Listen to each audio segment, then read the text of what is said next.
Sa ating ebanghelyo, muling nagpakita si Jesus sa kanyang mga alagad habang sila'y nangingisda. Matapos ang isang buong gabing walang huli, sinunod nila ang utos ng isang estranghero sa dalampasigan at bumuhos ang saganang huli. Noon lamang nila napagtanto ang Panginoon iyon.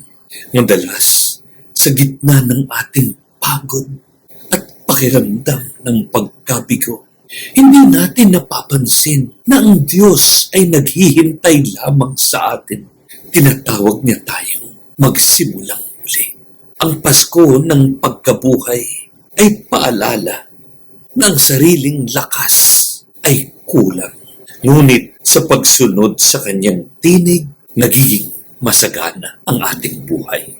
Huwag mapagod sumunod dahil laging may inihahandang almusal at bagong pag-asa ang Panginoon para sa atin. Panginoong Hesus, sa mga sandali ng aming pagkapagod at kawalan ng bunga, ituro mo sa amin kung saan ihuhulog ang aming mga lambat. Tulungan mo kaming makilala ka sa bawat pagkakataon at magtiwala sa iyong masaganang biyaya. Amen.